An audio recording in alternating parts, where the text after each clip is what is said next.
हमारे पास डेटा है, ये डेटा बहुत लार्ज हो सकती थी, ठीक है, क्योंकि जब भी वी लुकअप अप्लाई किया जाता है तो बहुत छोटे डेटा के लिए वी लुकअप ज़रूरत ही नहीं पड़ती। वी लुकअप की ज़रूरत पड़ती क्यों है? जब हमें कोई एक प्रॉपर आईडी दी गई हो और उस आईडी के बिहाफ पे मुझे उस पूरे रोज़ का आंसर चाहिए हो। अगर डेटा हमारा वर्टिकल होता है तब हमें ज़रूरत होती है वी लुकअप की, जब डेटा हमारा हॉरिजॉन्टल होता है तब ज़रूरत होती है एच लुकअप की। तो वी लुकअप अप्लाई करने के लिए सबसे पहले मैंने हेडिंग को यहाँ से कॉपी कर लिया और यहाँ पे ले जा करके रख लिया, ताकि उसी के अकॉर्डिंग हम आंसर को फाइंड आउट कर सकें। मैंने यहाँ पे डेटा हेडिंग को पेस्ट कर लिया कि जिस भी पर्सन का मैं यहाँ पे आईडी लिखूँ उस पर्सन का एड्रेस, नेम, डिपार्टमेंट और उसने कितनी क्वांटिटी सेल्स या फिर परचेज की हो, ये मुझे आंसर में आ जाए। अब अगर ये डेटा 10-20 हज़ार का होता और तब आपसे अगर कोई एक आईडी पूछी जाती कि आप इस आईडी का मुझे रिकॉर्ड बताइए, तो फिर फाइंड आउट करना थोड़ा सा डिफ़िकल्ट हो सकता था। लेकिन अगर ये सीरियल नंबर एकदम मेंटेन करके होता तो फिर कोई दिक्कत नहीं आती, आप डायरेक्ट तो सीरियल नंबर पे जा सकते थे, ठीक है। लेकिन अगर ये डेटा रैंडम लिखा हुआ होता, आगे पीछे लिखा हुआ होता, तो ये प्रॉब्लम्स ज़्यादा बड़ी हो सकती थी। बट दोनों प्रॉब्लम का सॉल्यूशन वी लुकअप है, वी लुकअप से हम लोग इसको फाइंड आउट कर सकते हैं। अप्लाई करेंगे वी लुकअप, इसके आर्गुमेंट्स को समझेंगे। सबसे पहला आर्गुमेंट है इसका लुकअप वैल्यू। लुकअप वैल्यू का मतलब होता है वो वैल्यू जिसके बिहाफ पे आप फाइंड आउट करना चाहते हैं। तो हमें फाइंड आउट किसके हिसाब से करना है?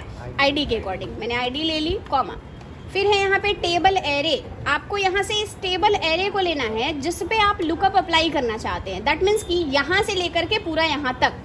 अब अगले आर्गुमेंट में फिर मैं आपको ये एक्सप्लेन करूंगी कि टेबल एरे में आईडी से ही क्यों सेलेक्ट करेंगे। यहाँ से एड्रेस से क्यों नहीं ले सकते, नेम से क्यों नहीं ले सकते, डिपार्टमेंट से क्यों नहीं ले सकते, ठीक है। थर्ड आर्गुमेंट पूछ रहा है column index number. Column index number का मतलब वो होता है जिसमें से आप फाइंड आउट करना चाहते हैं। जैसे आप एड्रेस ढूंढ रहे हैं किसके हिसाब से? आईडी के हिसाब से। तो आप जो फाइंड आउट कर रहे हो दैट मीन्स कि एड्रेस का इस पूरे डेटा में कॉलम इंडेक्स नंबर क्या है। तो जहाँ से सिलेक्शन होता है काउंटिंग वहीं से स्टार्ट होती है। दैट मीन्स कि सिलेक्शन कहाँ से है? आईडी से है। आपने यहाँ से यहाँ तक टेबल को सेलेक्ट किया है तो आईडी आपका पहले कॉलम पे हुआ, एड्रेस आपका दूसरे कॉलम पे हुआ, नेम आपका थर्ड कॉलम पे हुआ। तो मैंने यहाँ पे मेंशन करा 3, देन कॉमा।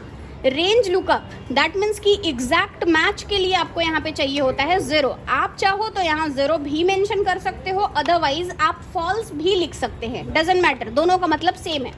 ब्रैकेट क्लोज और देन एंटर। यहाँ पे मिल गया आपको आंसर 5 नंबर आईडी पे जो भी थी।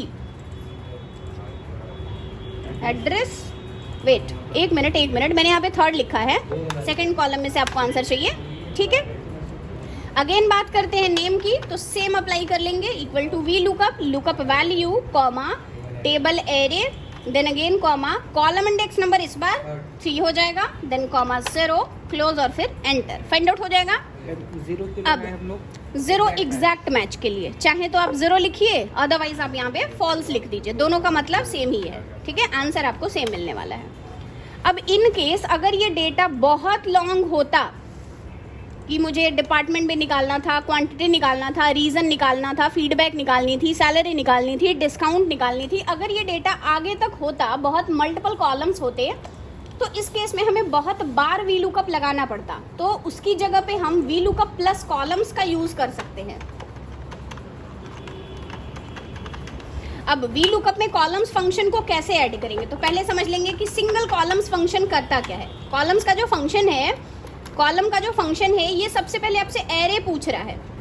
एरे का मतलब होता है कि आप वो एड्रेस दीजिए जिस एड्रेस का आपको नंबरिंग चाहिए। तो सपोज करिए मैंने यहाँ से यहाँ तक को सेलेक्ट कर लिया, ब्रैकेट क्लोज किया और एंटर करिए, ये आंसर मिल गया 3, ठीक।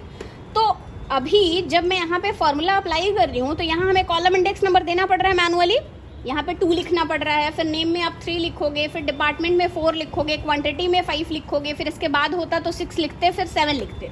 आपको ये मैनुअली डालना पड़ रहा है, बट मैं चाहती हूँ कि मुझे मैनुअली ना डालना पड़े। अगर आप इसको ड्रैग करोगे आगे की साइड तो क्या ये ज़रूरी है कि आंसर आपको सही मिल रहा होगा? ये ज़रूरी नहीं है। क्यों ज़रूरी नहीं है? पहली बार मलदहिया जहाँ पे मैच करेगा ये उसी का रिकॉर्ड निकाल करके आपको दे सकता है, आंसर गलत हो सकता है, ठीक है। और अगर आप यहाँ पे ड्रैग कर रहे हो जब तो, लेकिन जब अगर मैं यहाँ पे जा करके रीज़न समझिए, यहाँ के लिए देखिए लुकअप वैल्यू क्या है, ये है लुकअप एरे क्या है, यहाँ से यहाँ तक है, और table column index number 2 then false. अब यहाँ आके चेक करते हैं, लुकअप वैल्यू क्या हो गई है H3, दैट मीन्स की एड्रेस। क्या ये सही है? लुकअप वैल्यू तो हर बार यही होनी चाहिए, आईडी ही होनी चाहिए। रीजन, क्योंकि क्या एड्रेस रिपीटेड नहीं हो सकता? हो सकता है ना, सेम एड्रेस के कई एम्प्लॉय हो सकते हैं आपके पास, लेकिन सेम आईडी किसी एम्प्लॉय की नहीं हो सकती है। तो इस केस में आप ज्यादा से ज्यादा क्या करते हैं, लुकअप वैल्यू को लॉक कर देते, F4 बटन दबा देते, ये लॉक हो जाता। तब आप अगर ड्रैग करते तो हर बार ये उसी आईडी के बिहाफ पे फाइंड आउट करता। लेकिन टेबल एरे तो हर बार तब भी ड्रैग हो रहा है। यहाँ पे देखिए टेबल एरे इस बार यहाँ से यहाँ तक है, अगली बारी जब आपने अप्लाई करा तो देखो टेबल एरे कहाँ से कहाँ तक हो गया, यहाँ से यहाँ तक हो गया। तो अब तो ये इस आईडी को इसमें ढूंढ ही नहीं पा रहा, तो आंसर कैसे दे सकता है, इसलिए लिख दिया इसने NA।